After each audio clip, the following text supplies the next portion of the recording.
This is a Film Stories original podcast.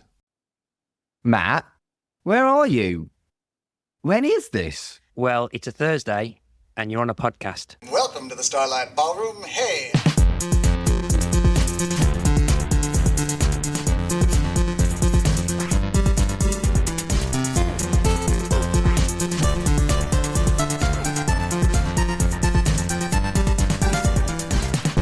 Hello everyone and welcome to Shipwrecked Comatose, the Red Dwarf podcast here on the Film Stories Podcast Network. My name is Kurt North. Joining me this week again is Mr. Matt Latham and Mr. Mark Adams as we are now at the end of Series 12 of Red Dwarf.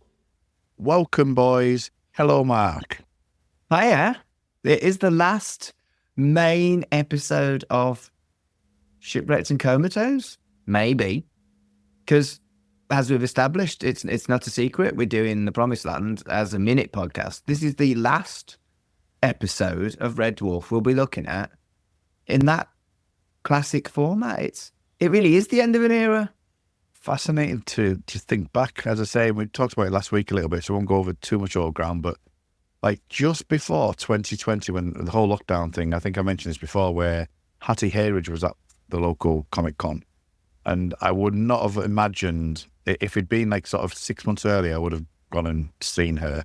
And Holly will be an interesting discussion at some point in this episode. The fact that, you know, we've done it after 4 years, you know, coming up 5 years now. Promised Land's coming up next, which I think we can start talking about this properly, because we've hinted it and we've mentioned it and we've talked about it. Yeah. You haven't even watched it yet. You don't even know if you'll like it. True. I probably am going to like it though, aren't I? I don't know, like. What? I did look at the poster, and there's a character on that poster I don't recognise. It's obviously another cat, but I got spoilt that Holly's in it. You know, when we were talking the other week, and I said about the credits and whether or not we should do the credits, he's in the credit scene. Right, well, he's on the poster that I actually found online to put on Twitter. I saw. I did see that poster when he's on. They'll have seen it on the poster anyway. Yeah. So officially, really, Holly's back after this episode, isn't he? Think about it that way. So we'll see what happens, you know, because he's going to be on Promised Land. Promised Land we are going to be watching very soon, Mark, aren't we? Looking forward to it. When are we watching that? Are we watching it in 2 or 3 weeks? Yeah, it's quite long. Weeks, and then we're recording Labyrinth as well. Cover Labyrinth, a few weeks, yeah. That's because it's the week after we record Labyrinth. I need to find a way of watching that. It's on ITV Player for free. Okay. Well, let's talk about this episode because I don't know about you. This is episode 73. Okay, so episode 73 aired on the 16th of November 2017, and it feels like an end of era episode, doesn't it? Yeah. If there's ever going to be a final swan song, not sure what was going to happen in the future, this is the episode. I think I would have been very surprised when Promised Land was announced had I seen this before Promised Land was announced, if that makes sense. I don't agree, because Red Dwarf seems to have an aversion of actually tying things up properly. They've had like kind of character arcs to kind of close for certain characters, but there's never been anything that feels like a last episode, and this doesn't have last episode vibes. It has it's got callbacks and stuff, but in terms of like kind of final episode or what a final episode of Red Dwarf potentially could be, I don't think this. I mean, if this was the last ever episode of Red Dwarf without Promised Land, there'd be online chatter about what would an actual final episode be. I don't think this is a satisfactory final episode. I'm not saying it's satisfactory, and I would maybe come at it from a perspective of it's nostalgia, like a lot of TV shows would do if you think it might be your final episode. Well, let's get Hollister in, let's get Holly in, let's go to the old uniforms, let's, you know, kind of... It felt like a swan song. It absolutely felt like a swan song. And because of that, I go back to say that I think I would have been surprised that they made any more. I'd have obviously been delighted, and I was. But, yeah, I think I'm surprised that they did make more after this. It felt like a fond farewell, this episode. And that's not a bad thing. Yeah.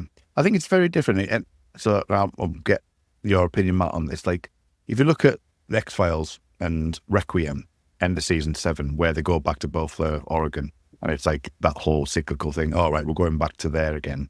And they do a kind of Twin Peaks finale on that where something happens to a certain character. But it felt like it was almost like an encapsulation of those 7 years before moving in to Series 8. TV shows tend to do that sometimes when they kind of bookend it with like something that's happened in the pilot episode. So I think that's maybe where I'm coming from in that they'll always nostalgically look at the very first episode.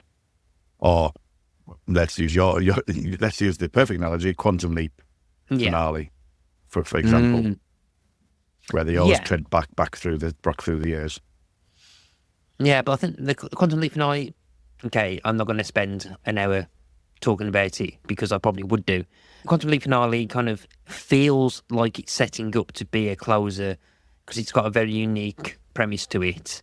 It's got callbacks, but it also has a lot of kind of reflection of what the show is and what Sam's role is, and it gives him a decision, and he makes a decision that kind of encapsulates the character, but still kind of leaves things slightly open. But it does feel like a closing kind of chapter, to it, and then they kind of spoil it by misspelling his name at the very, very end. With this one though, I think there's an actual kind of swan song for Red Dwarf. I mean, you got the kind of like fan servicey kind of callback and stuff, but I do think that Red Dwarf should have proper closure to its story. You're not going to get that, are we? I don't think they're going to get that either. Because that's not the way Doug works, unfortunately. It's interesting how some certain creatives are like that, though, isn't it? Chris Carter cannot finish a show. He can't. It's just not in his DNA. You know what I mean? Even like sort of to a point, David Lynch is another example. There's just certain people who just who always want to leave that ajar or need to get themselves out of corners and stuff like that. And I think Doug's probably one of those people that has been known to do that. But I do get your point from a narrative, from a character standpoint. It isn't, because it's literally just go, let's see how many fan servicey things we can throw at it in a short space of time. The way that Red Dwarf is, they didn't know if it was going to be the final series, if they were going to get another one from Dave. So I can see why they've just gone, right, let's just throw the kitchen sink at this a little bit. Whereas the end, for example, would be, the beginning, would be something slightly different.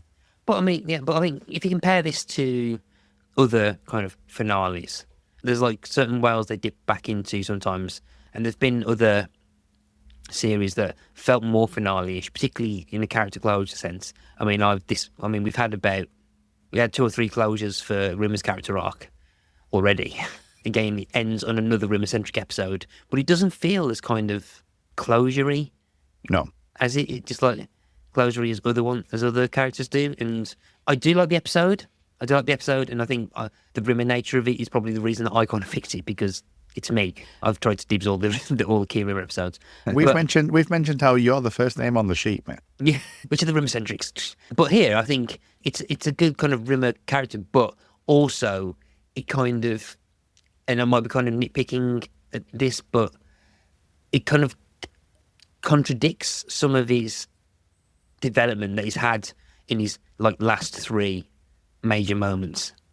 Where, so like for example, like in Ed's time, when he suddenly becomes like, finds the strength, really, and the really courage brave. Where we got really, really brave and destroyed the time machine. In Only the Good, where it's him who actively says, "Oh, it's got to be him that gets the cure."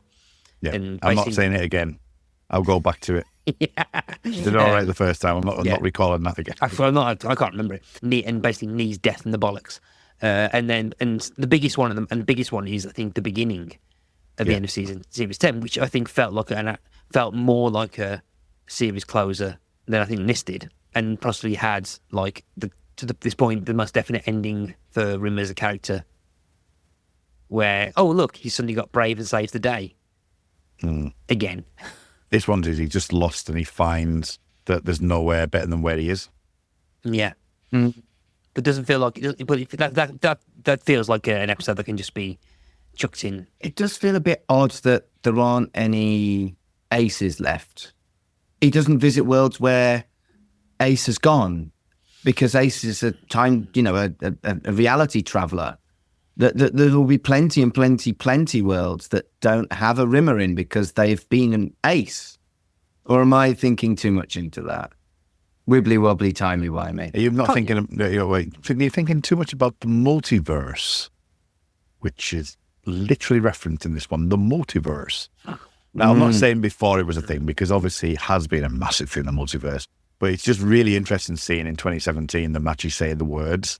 Because, like, considering where Phase 4 went with MCU, and the fact that it's like... Well, they definitely didn't call it the multiverse when there were the Ace episodes where he was moving around realities.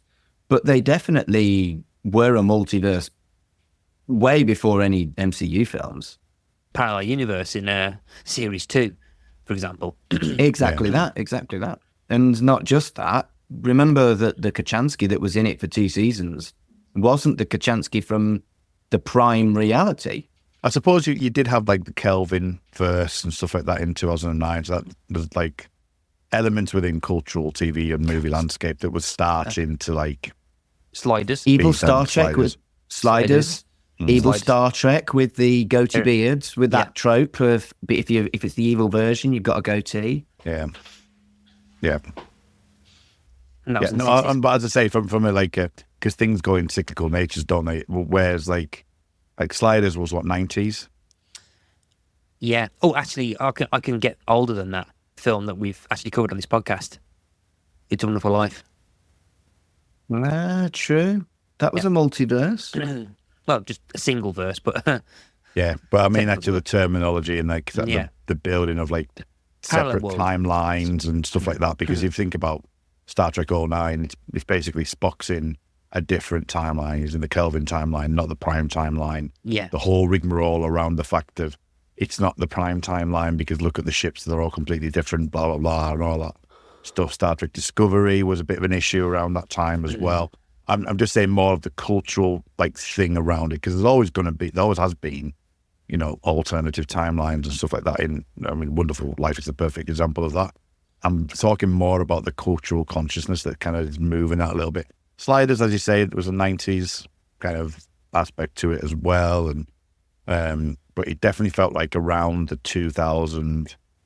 Well, Lost. I'll go back to Lost as well. That has an element of it as well. So, Mark, shut up, Mark.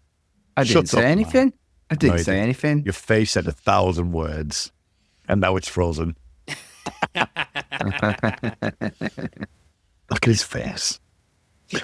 I can't tell if he's frozen Doesn't anymore. make it look like it had frozen. Is the breakdown of the universe and just the kind of white wholeness of it all, which, we're talking about, like, sort of things that referential in the past, like we've talked about most of this series, actually.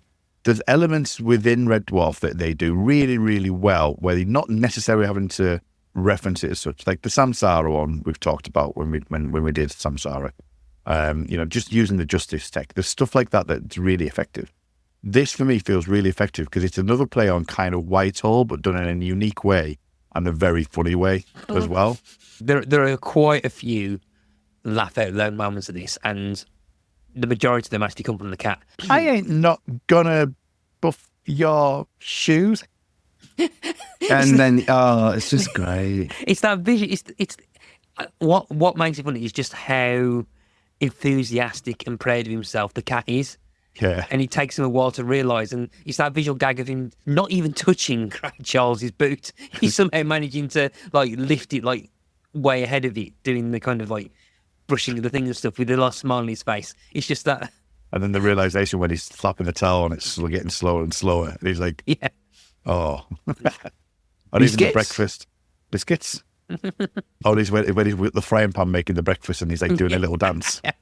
But the cuts are really good, and the cuts make that scene funnier. The way they cut them and the way it's done is just really clever. And it's coming, and then it's still funny, even though it's coming. It's just brilliant. Yeah. Absolutely brilliant. And I'm saying, like, it's the rapidness of the cuts, but it's also, like, the way they've pulled it together. So when he says, make me breakfast. And he says, well, I'm not going to eat this. And then he's eating it. So it's like he's fallen to his own trap, which is great. It's like, I am going to eat this. I am going to eat this. And I always think that the Star Trek one of my favorite ever moments, I can't remember which Star Trek film it is where Spock goes to the damage report machine and he basically goes, oh, look, let's look at the damage. And he just points at the Enterprise it's like a wire diagram of the Enterprise. He just points at 3 points. And it's like really awful from the damage report machine. But then Crichton's saying, I'm going to do the damage report. Dig-a-dig-a-dig. Dig-a-dig-a-dig. Now you did it. I didn't, sir. And then bang, does it. Just when the jump in. Because that's the other thing as well in the credits, Mark, that you said about the teleporting. Because I think the moment where they jump in, I think you assumed that was a teleport. Yeah, I did. The lift. And I even said there's huge amounts of teleporting in this series. And there wasn't. And then Kat goes to push the button. You're not a moron. Which makes you a moron. It's just very, very effective and quite funny. And it's just how Danny John Jules sells how ecstatic the cat seems to do. He goes, give me biscuit. And the more you think about it, it is a cat episode, isn't it? Or a rat episode. But it's a Danny John Jules masterstroke, really. It's really everything he does is so funny. Like Rimmer's Rimmer's quite the straight man in the whole episode, but it's the cat that's getting all the good funny bits. Interesting. So, what do you think to this many world interpretation then about the fact that from an apple get an orange, that somewhere else this happened and Crichton's been working on this quantum skipper? I like it, and I like the cat's ineptitude is both funny and helps you to work out what the fuck's going on. I think it's just so perfectly done and wouldn't have worked with any other sci-fi show really other than this one because of the cat being so dumb and so catty. And I also want to highlight the cat has a great suit. I also want to highlight the cat does a great double take. And I also want to highlight Officer Smegsy. That made me laugh. Yes. Yeah, I've written that down, Smegsky. I also want to mention where Crichton's like sort of doing a big spiel and he goes, and do you know what I did? Do you know what I did? And I mopped that floor. What do you think to the Rimmer play on like the words like he use like anomaly and things like that? It says, I don't like people who use the word anomaly and like, you want me to use lesion, sir? That kind of thing. I thought that was a nice interplay between Crichton and Rimmer, to be fair. It was very kind of Rimmer getting frustrated with Crichton, even though he wasn't actually trying to be a dick to him. Whereas obviously Kat and Lister have always tried to be a dick to Rimmer, whereas Crichton never has, but has done it by accident, the directives gag being the prime example of that. Yeah. And again, it's a greatest hits this episode. The cat's being thick, Crichton's accidentally upsetting Rimmer. It's just an absolute greatest hits episode. Yes, and as you say, the interplay between all four of them. I just talk about Kat as well. It's one of those ones that it's all moments, isn't it? Where they finally get to the science room and Kat says, what are you talking about? And they're all going, no. It's like the final hurrah. It's like, oh my God, you think they've got so far? And he does one more and end up back in the bunk, which is great. At this point, it was like, oh, skipper, it doesn't mean captain. Because I thought this episode was going to be something about one of them becoming captain. And I suppose in some ways, Lister becoming captain. But that wasn't the reference, was it? No, I think there's a little interplay, isn't there? Because you've also got the other skipper that arrives in Hollister. You've got Lister being the skipper. You've got Rimmer wanting to be the skipper. And you've also got the quantum skipper. So I think it can work both ways, which is good.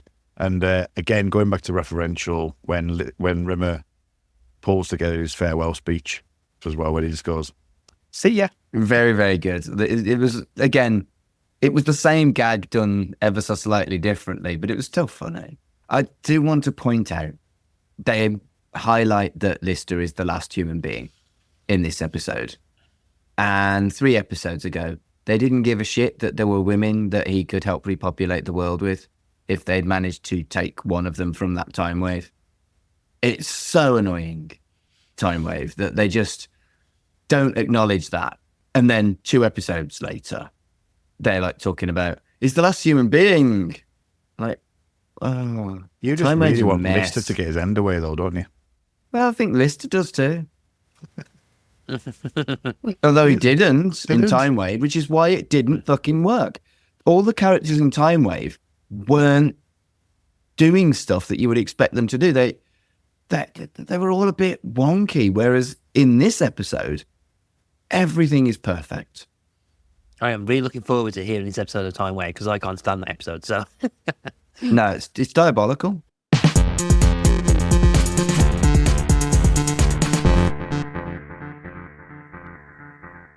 Let's skip through all of the universes. So we've got the old H and old uniform mark. So, and not on top of that, which I can't quite remember this right, but I am positive it might be a Mandela effect. I am positive that they used It's Monday, we're in a corridor in B-roll for like of Jonathan Ross and things like that. I'm sure they did. Maybe. But it was just a nice surprise to see Holly. Unfortunately, that has been spoiled for Promised Land now, but it was a nice surprise to see Holly and the classic Holly gags and then the twist on the first episode. We'd already seen a twist on the first episode at the end of the last episode of this, and then nobody's dead, Arnold. It was just so good. Gordon Bennett. He even gets a Gordon Bennett in there. He even gets a Gordon Bennett, which he does say in the first episode as well. And I put a note down, Gordon Bennett, and then I drew a love heart. I got a sneak suspicion they had to cut down the audience reaction as well, because I'm pretty sure in the 3 Million Years documentary, they talk about Holly turning up in 12, and that like they had to wait for minutes for the crowd to die down. Because they were cheering for Yeah, him. they're cheering for him. Yeah, and like you can kind of see Chris Barry having to several times in this episode having to wait for the crowd to finish reacting. And Holly comes in, and Chris Barry's waiting and waiting to bide his time to continue acting. He goes, when is this? Where is this? It's Monday. You're in a corridor, and it's like, are you still senile? I've never been senile. I've been tested. Yeah. Pretty much, I felt the test that didn't look on the... In terms of like active abilities and the fact that they probably didn't need a character of Holly, but there's just something quite unique about the dialogue of Holly. Like Norman Lovett, Hattie Hayridge's version. There's just something unique about the style of gags they can get away with. Yeah. With Holly, which Well, even that Stasis one when it's like, what, have you built the ship? Sorry, Arnold, I've got to break off. radiation leak. Radiation leak in the corridors. Yeah. Now that you know Holly's in Mark, right, there is a wonderful scene with Holly next in Promised Land. There's a wonderful scene. I think you're going to really like it. Yeah. Yeah. So we can start talking about that now, Mark. We can start talking about like, there's some wonderful moments in Promised Land. There really is. And I I'm think looking forward to it. It is going to be interesting doing the minute by minute because there is certainly, like, within each scene, there's certainly a lot to talk about. So I think it would be really intriguing to see how we get on with it. So he goes to make an announcement, runs around the corridor and finds Captain Hollister. Obviously edited crowd reaction. Yeah. But then again, though, I think considering that the timing, the dialogue starts whilst the audience dies down, and I can't figure out whether this was recorded live or shown to an audience, because I don't know whether I got the suspicion it wasn't filmed live because Right, okay. the timing doesn't match up with the crowd reactions, particularly at the very start. It either might be just Matt McDonald jumping the gun if he is in front of a live audience, but it definitely starts and the sound mixing's quite off. So like his first few words are kind of off. This is really technically boring, but yeah, I just found it interesting to see whether it actually filmed in front of a live audience or not. No, we're not frozen. We're just really bored, Matt. Fair enough. I was actually a little bit disappointed with this scene. Did they really need to make it a fat joke? No, it didn't need to. They just needed to keep it in the capsule would have been enough, wasn't it? Wouldn't it? Didn't need to. I was a bit disappointed. And considering this wasn't made very long ago, and we've seen more sophisticated stuff Come on, you don't need a fat joke for Hollister. There's plenty more to dick around with. Like, ineptitude joke would be much more fun. And also, I don't think, and Matt McDonald actually looks quite slim compared to his previous build on the show. So Previous build, that's a very technical way of saying it, Matt. Just on his Must be previous PC. build. I'm thinking more like computer tech. You know, it's like, the previous build, he was all right, the different Hollister. But I mean, it was good to see him though. And that's what's good about this, again, going back to like sort of the referential stuff. Had it been a time travel thing, I wouldn't have liked it, because like Rimmer's in a completely different look to what he is. Holly's looks, completely different because they're a lot older. It just wouldn't have worked. Whereas in the quantum skip, you can imagine that, it is that time frame. They are all older. That things could have been knocked on that inevitably, that, the radiation leak would happen later, and the stasis, him being in the stasis, would be later. And it's multiple different choices that have happened over the course of time, and that way in that universe, it just happened a bit later on. So I do like, at least there's that part of it for me, which I think helps to work well for the episode. Obviously, it's always good to see Holly back, and Promised Land is a case in point where, you could argue behind the scenes of like, Holly decided to make himself look older, so there's not really a problem there as such. So yes, but it is interesting that it works better in a quantum skip than it would do in a time travel. And the final slight nitpick from me is that, why is he a hologram? Why is Holly a hologram? Yeah, No. because Why is Lister? Rimmer. Why is Rimmer a Right, hologram? yeah. Why is Well, why he is could Rimmer be. a He hologram? could have. He could have died other ways, couldn't he? It's just a quantum skip, so it could be any reason. Multiple of anything could happen. Well, yeah, I would just be surprised that out of everyone, so if Rimmer suddenly died, why on earth would they bring him back? Well, they just needed a second technician to look after. Well, no, he wouldn't. Yeah, because he would have been listed at that point, wouldn't it? Potentially, still be a second And technician. was he? I mean, I don't think it matters. Did he touch anything? Because did he automatically become a soft light hologram? Yeah, because he starts using the console, doesn't he? When he starts because he looks at the console and says that the Cadian 2, you're going for the ship, so he starts. So that is a good criticism, I think, because he's not leaping in. Is he leaping into the Rimmer? Is he leaping? Is he quantum leaping? Yeah, that's the impression I got, because later ones, because the references in later skips, it goes, oh, I quite like physically taking over their place. So he's basically he's Sam Becketting into other Rimmers. And the next point being reality number 2, which has a lot of good things. How do you feel about printer ports? 25-pin serial cables and SCART leads and shit. What Matt said. Good old serial ports. PS Those are the days. or PS2 serial cables and stuff. Yeah. Whatever happened to serial like PS/2 serial ports? Were they the spiky ones that if even one of the little prongs got bent, you were fucked? No, that was VGA. that was like a serial or parallel ports. I'm on about the little tiny little round ones with a little kind of black thing at the top, but that was mainly used for input devices like mice and keyboards. Oh, I do remember that. You can tell what I do for a living, can't you?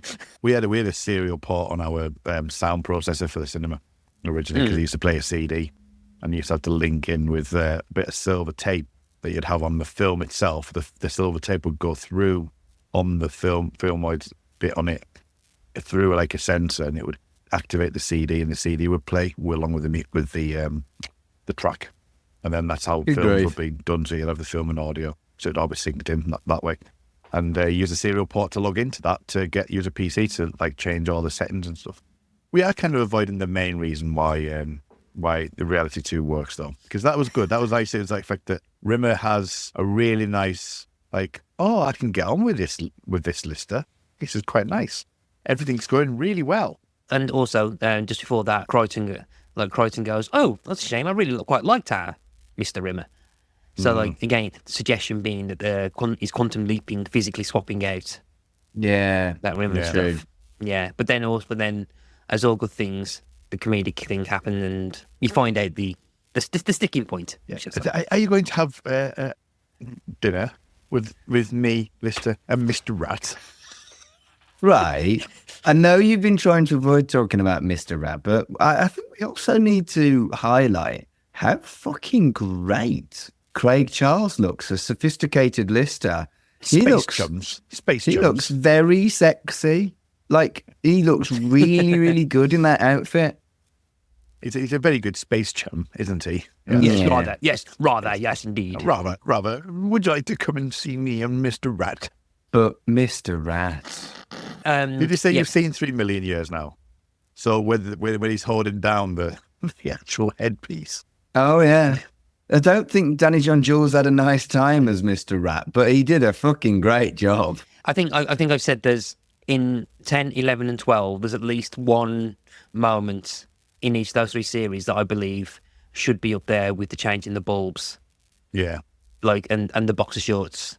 They should be near the top of any kind of top moments of thing. I mean, no, there's pretty much half of Trojan, because half of Trojan is the moose gag, which I think is probably it works out at 9 minutes, the whole entire gag. Yeah, so you got the moose gag. You've got the Captain Bollocks, which I think is the best joke in... Captain Bollocks? Which is the best. It's the best joke in 11 by far.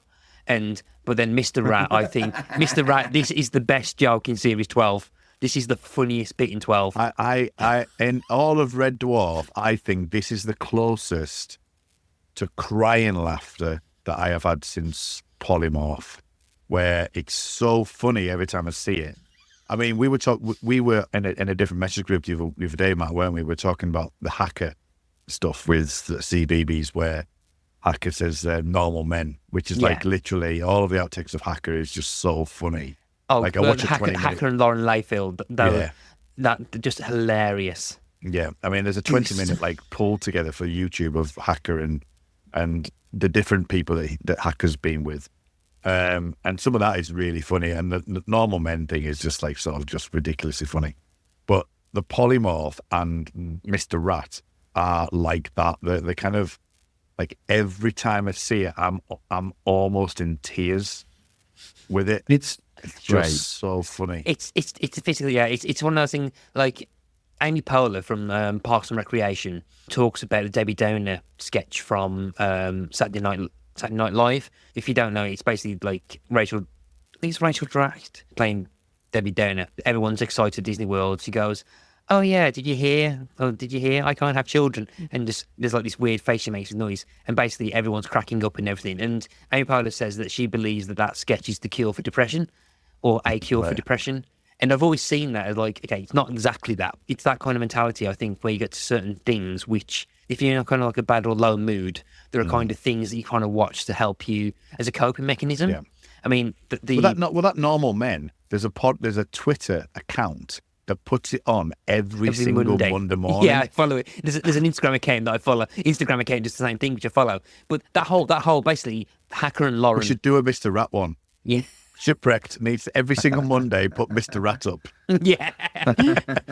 Basically, the whole of that Hacker and Lauren, it's about 3.5 minutes. Yeah. And where basically Lauren Layfield's just cracking up. There's a whole section where like Phil something, I can't remember his surname, and I follow him on Twitter as well. Oh, Instagram as well. He throws Hacker to bouncing and onto the auto cue. He goes, "Don't get me down!" And Lauren just breaking down, and it's that kind of stuff that kind of is just so funny that even if I'm feeling a bit down or just a bit stressed or anything, I'll throw that video on, and I just feel a lot better. The Mr. Rat has that same effect. It's the same. Yeah. It's the same as the moose gag, I think, as well. Where like if I just want to remember something, it's just visually hilarious. The way it moves, the way he talks, it's completely opposite to Noggle. It's like, "Oh, where my dinner at?" And it hits the gong. But there's a bit as well where the audience reacts, and I don't know whether it can't have been the first take. And Chris Barry obviously is trying not to laugh as well. There's a bit where Daniel John Jules turns his head towards Rimmer and the crowd lose it. Yeah. And Chris Barry has to wait for the crowd to finish. And it's so simple, yet it's just so funny. And I don't know why it's so funny. But the thing with the gong one is because he uses his tail, but the way he uses his leg as well, he kind of shifts.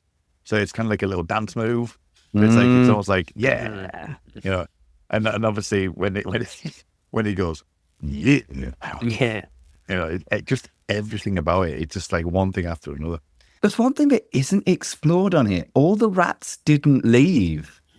I mean, as a concept, that's great.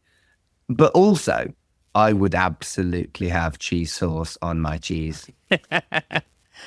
Well, as our Mr. Rat expert, Mark, right? So apparently on the fandom, on Tongueside, it says the rat marks the first time that evolved rats or Raticus sapiens have appeared on the television series. Raticus sapiens have been previously featured in Red Dwarf magazines, Comic 992, also within the paper-based Red Dwarf, the role-playing game. Yeah, I remember them. I don't know them, so... I never expected to see them, having read about them in the role-playing game. They must be funny because sometimes I let them sleep with me. Hell yeah. Yeah. Warm and snuggly. Just brilliant. Just brilliant. It's just the delivery of that. I mean, the amount of times that whenever we the five of us in the group chat, and we end up, like, the amount of times that me and Kerr just messaged warm and snuggly to each other. Oh, Like, excluded. for the last, like, few years. Yeah. We're just going, warm and snuggly. Like, I feel excluded. I know we can stop You'll mentioning be it. It's fully like- included next when you do Promised Land, you'll be fully included. You'll be inducted into the Shipwrecked and Comatose, Mark. That's what Yeah. it'll be. This has just been your long introduction. It's to been Red a case Dwarf. that me and Kurt, like, for ages, it was like, it's a moose, warm and snuggly. And then finally we were able to say, what is it? It's a moose. But like, it's like us, yeah, an A deck, a B deck. Any damn deck we want. But also, I think slightly more, in a more serious thing is, and again, I don't know whether this is just completely, whether it was deliberate because it was on Doug Naylor's mind, but there's a very specific reference to the Promised Land that Rimmer makes, where he goes, yes, but the cats, and they all left. They fought in a war and all left to find the Promised Land. No, right, yeah. Now, I don't know whether that's just another callback or whether that was something that... I'm assuming it was just a normal callback, but I don't know whether Naylor at this point specifically had the Promised Land in his head. Interesting. I just found it quite... But it was a very explicit reference to that idea. So, That's a good point. But but then it's probably something that I think that Doug's always wanted to perhaps explore a bit more, and finally managed to do with the Promised Land. Yeah, I mean, as I say, we could go on for Mr. Rat for absolutely hours. It's like what? It's 25 seconds or something, and it's just one of the best 25 seconds, 30 seconds, a minute, whatever it is. It's just amazing. So before we move on, here's a question for you. So, between Mr. Rat and the Moose, which joke do you find funnier? Mr. Rat's funnier, but the Moose is so clever. I think the payoff in Moose is class, and I think Mr. Rat is viscerally funny. I think they're very two different things. The very two different types of comedy which Red Dwarf can do quite well. The way that the Moose joke is structured throughout, like, almost the whole of the first half of that episode. Yeah. Like, is very well kind of done, and kind of like sets up the fact that they're keeping ongoing jokes going for the on-phone bit. They've also had quote-unquote moments like the polymorph boxer shorts scene. They're just kind of there with no real kind of semblance to the story. It's just like there. changing the light bulb, but even though it's a lot shorter dispensed time, it is a build-up. It is a Moose type of joke, isn't it? What they call the eyes on the chin. That's probably another kind of moment, I think, which I think is quite strong, which is like a very more kind of a mixture between the Moose and the Mr. Rat, where you've got a very visual striking gag, but it's also layered upon in a way that the Moose gag is as well. And I think it highlights just how flexible I think Red Dwarf can be in terms of the different styles that you can get comedy out of a situation. Whereas, like, you've got some shows which are pretty much just like bam line, bam line, bam line, bam line, very just like quiplash type stuff. Where like it might be good, but there's never really any flexibility in terms of the style of comedy that can be given from a certain show.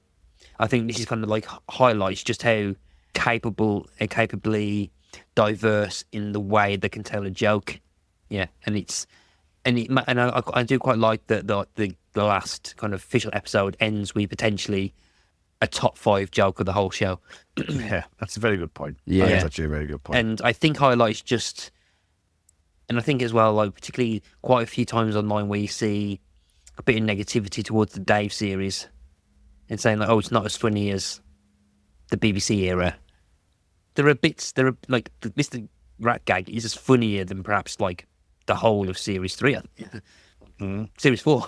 Well, that's the thing. I mean, Mark, I know you're fairly, you've got the new bias to it, but I would gladly, like I've said in the past, I would gladly put a Red Dwarf 10, 11 or 12 episode on without even thinking about it. You know what I mean? Other than Time Wave, yeah. I doubt I'll watch Time Wave again. And I'll be honest, I doubt I'll watch Series 8 again. Well, that's fine, but at least you've seen the whole spectrum of it. But I think the people who say, don't get me wrong, everyone's got their own opinion on everything, but the people who say that the Dave stuff isn't worth watching, you can say, yes, all right, there's a drop in quality in certain aspects of it, but it's still better than a lot of other things, like, a lot of other things, and it still can do, like Matt is saying, some incredible things. Trojan is one of my favourite episodes of Red Dwarf. Yeah, it's a Dave era episode. I wouldn't say that Skipper is one of my favourite episodes, but it's got one of my favourite moments in. You know what I mean? So it's like there's a lot of things like that works. Yeah, I think as well. And I meant to bring this up, quote unquote, last week. We ended up having quite a philosophical conversation about quite a few of the themes going through that. Now, and I wanted to bring up the episode that the three of us did about Peak 2, where we spent, it was like a really short episode. We spent half of it on off-topic tangents because it was so threadbare and there was nothing in it to talk about. And the difference is completely staggering. And it's the same with this one as well. Again, perhaps with the exception of Time. Well, there are aspects of Time Wave that are probably better than some aspects of 8. A lot of the Dave stuff turns over a lot of 8. I think that's fair. I definitely think that's fair. I mean, I've always argued with 8, it's similar to what we're saying in this episode is better than some of the stuff in 8. The whole episode is funny. There's certain elements like Mr. Rat, which is incredible. And in 8, there's moments like that, but it's not as thing as this. So that's where I would say, like, sort of Dave, obviously the Dave era, like, trumps that in that regard. Because there is really funny. Like I've said, I'll defend 8 to a point, but it's just not, like, as I say, it's just not as bad in that relation because, like the time hopping that happens early in this episode is much better. It does feel like it's not fully cohesive because it's a point of greatest hits. It's like fire loads of different things at the show, and it's not really a cohesive piece, but it doesn't need to be. And I think that's the point of this episode. Really, it doesn't need to have a plot-driven thing. It's kind of going, oh, let's make someone jump around and do a quantum leap for an episode and have a bit of fun. And yeah, I'm quite happy for episodes to do that on occasion. That's all I've got to say about that, really.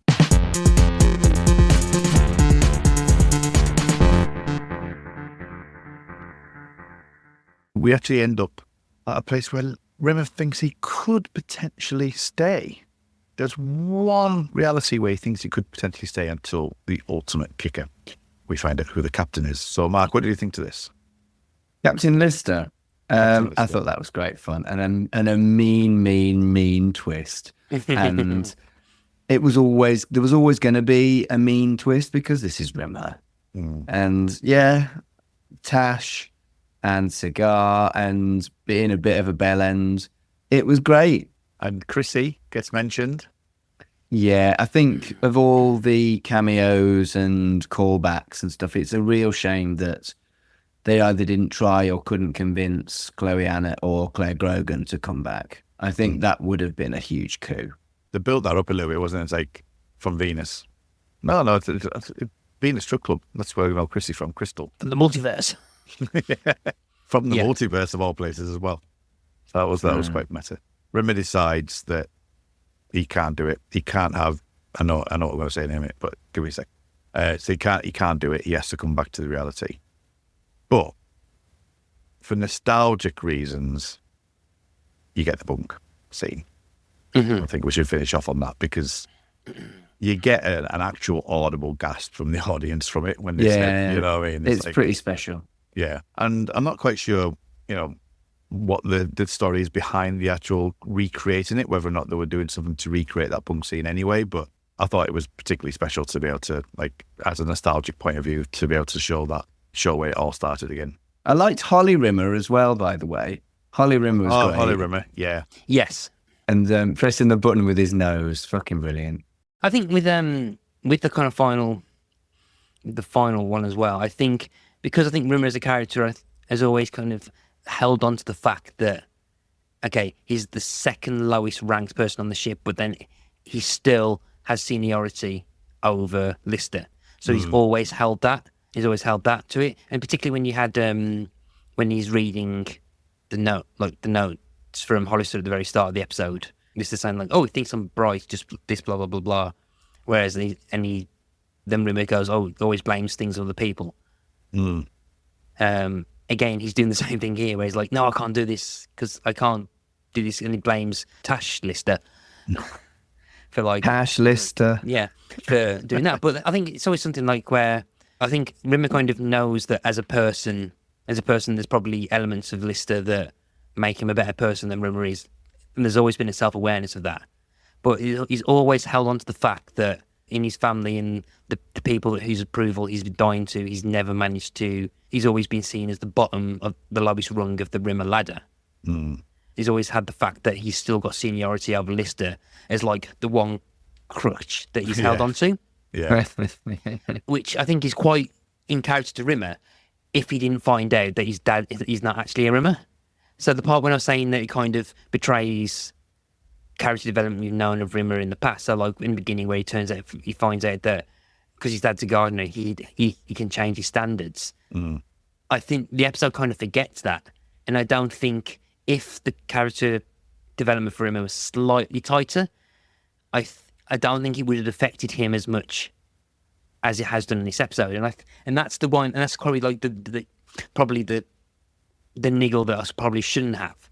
And they kind of slightly ruins the episode for me a bit, and probably lowers the impact of it being like another kind of final episode.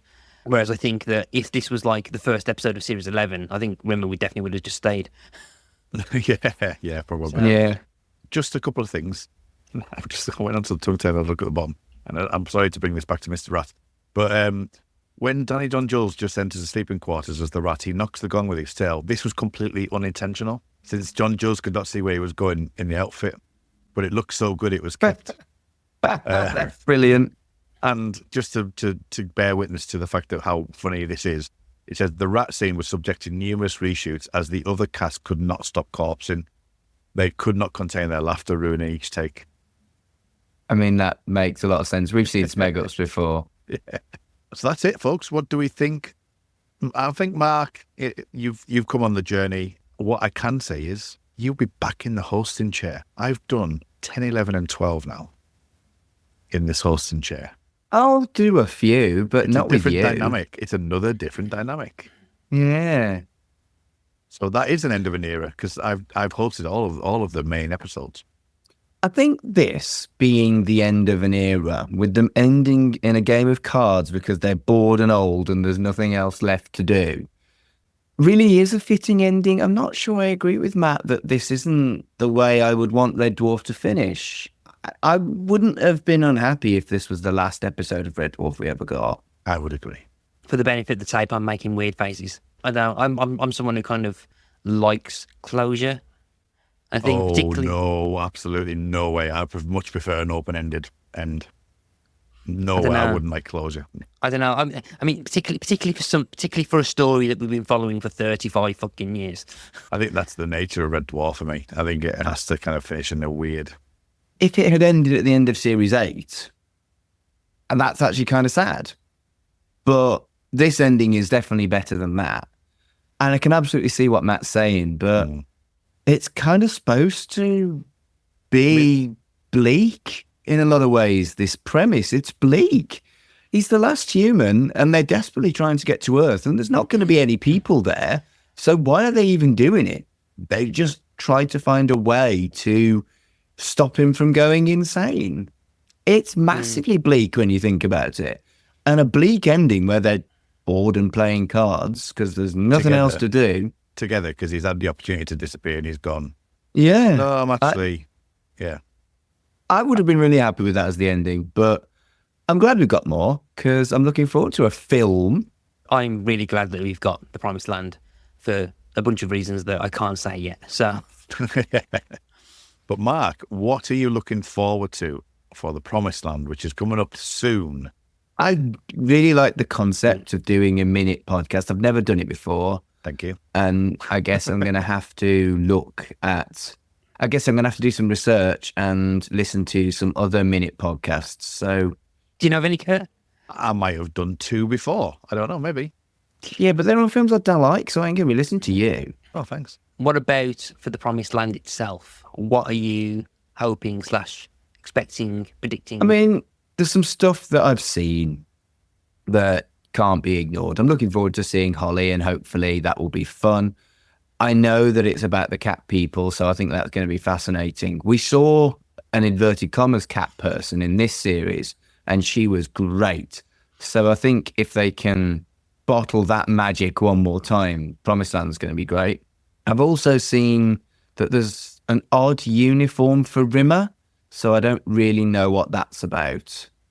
And we're also going to look at the Smeg Ups, so we're going to do an episode on Smeg Ups, which is always nice. But I think just in general, doing a new format on New Red Dwarf, I'm in. I'm completely in. And as I said at the top of the hour, it's a cyclical thing because Promised Land was around the time that this podcast started. Was it announced when we decided to do the podcast? I can't remember. Must have been. It can't have been that. Did we start and then they suddenly say, "Oh, New Red Dwarf"? I can't remember. It has to. We must have known it was coming because pandemic was March 2020. It came out in when did it come out? April. So I would have known it was coming. I would have known about the 3 million years thing, I think, as well, potentially. Because that 3 million years was between series 1 and series 2 of the podcast. So, and you were doing it as it was released. They're the only episodes we've ever done that have actually followed a watch back podcast. A natural reaction, yeah. Oh, yeah. So did we record it after it aired? Yeah. The day after? You recorded? Yeah, we did, yeah. Yeah. We did, yeah. Bloody hell, I forgot that. It's been like 4.5. It's been about 4 3/4 years ago. Yeah. So me and Matt are the only ones that have actually reacted to new Red Dwarf content. Yeah, you are. But, you know, if the Titan thing does turn up, I think it'd be great to get all 5 of us. But if we can't, it'll be you and me, Kurt, because, you know, I'm not missing out. It's a given, is it? Any new Red Dwarf content / news.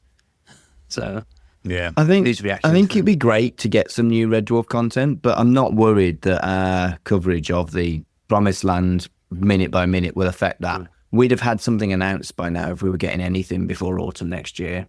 Yeah, this is when we start recording it, and then we suddenly find that Titan is going to be airing end of March 2025. Or they haven't actually got any funding, so it's now a radio show and it's out next week. And if that happens, we'll do something about it. Here's 17 Big Finish things being released all at once about Red Dwarf. Big Finish wouldn't do that. They would release them monthly. Yeah. But that would be great. We've always said that, haven't we? But so it's now we're kind of in listening mode now, aren't we? Yeah, if to term a Crichton thing, we're in listening mode. We're looking out. We're keeping out our eyes and ears peeled. Obviously, we had the Chris Barry kind of discussion that we had early in the year. We will see what happens there. Pinewood Studios is closing down, which is very sad. Very, very sad. There was there was like the odd comments that I think Robert Llewellyn made on a YouTube video that people started posting about, and then he stopped doing any kind of video content for a while, didn't he? Yeah. After that, so I think he got in trouble. Yeah. Yeah, and I think some people are saying to us, "How come we didn't do a normal reaction to it?" But then we went through. Basically, it was like if Ganymede and Titan were pretty much not going to do something, then we'd already like. I mean, for us, like what we've done in the past has been like sort of react to news that's come out, and I'm on the Ganymede and Titan thing. That's a rumor. The difference with the Carlisle Comic Con was it was a direct talk with me in the room. So that's like, you know what I mean? So that's me just talking what he said in the room.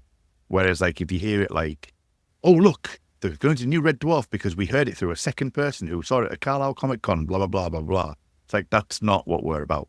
we're kind of the Ganymede and Titan kind of aspect of that. If it's official news, then we'll jump on and we'll talk about it. Yeah, I don't really think that's been said, but there's nothing much else. Is Titan, which has been like announced but not officially announced today. That for me just said, investors, please invest in us. It was a call, wasn't it?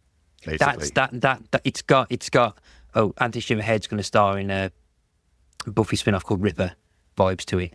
It was like, please invest in us. We've got this idea. Please come and invest. That's what it felt like. And it's then gone eerily quiet. Yeah, but we still but there's probably in terms of, as we said in the previous episode, we've still got loads of ideas.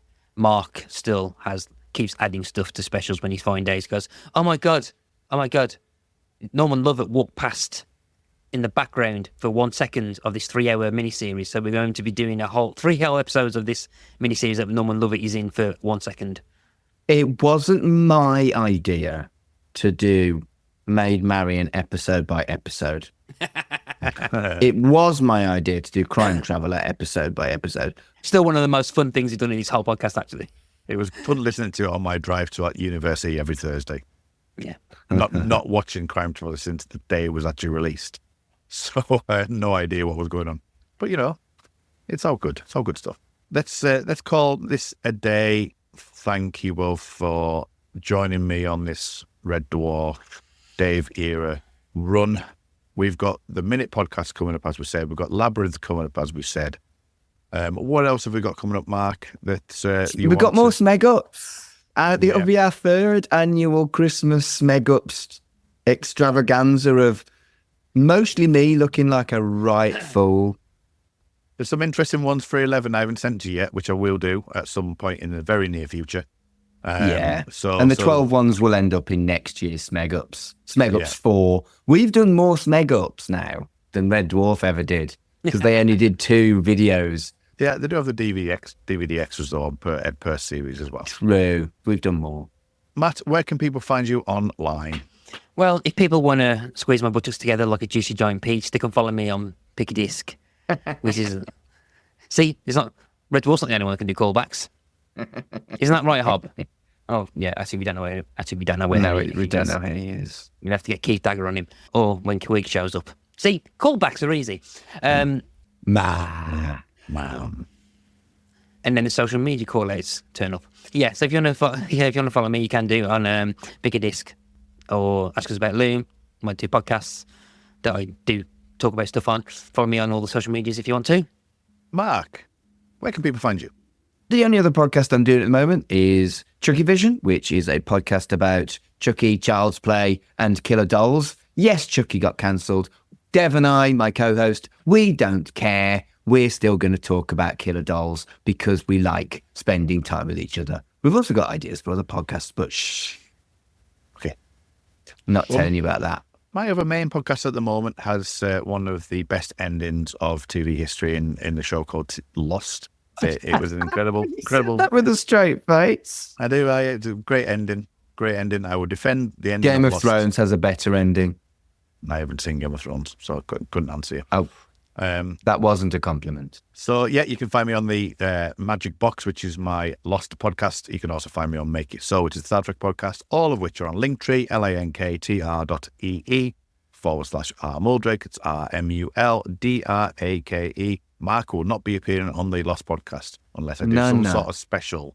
No. You can do a special on The Constant because we've got McTavish on it, like I've said before. No. Right.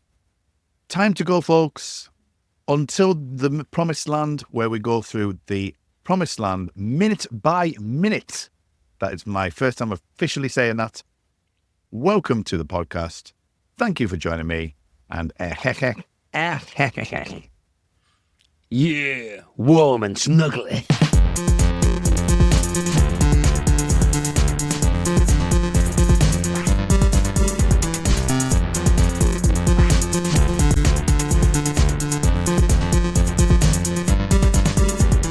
Shipwrecked and Comatose is a podcast brought to you by the Film Stories Podcast Network.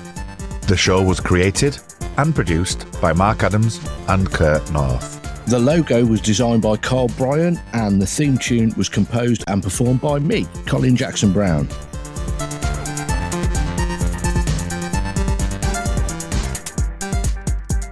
I suppose I'm here as well. Matt Latham. Follow us on Twitter at Red Dwarf Pod and follow the network on Twitter at Film Stories. Ma.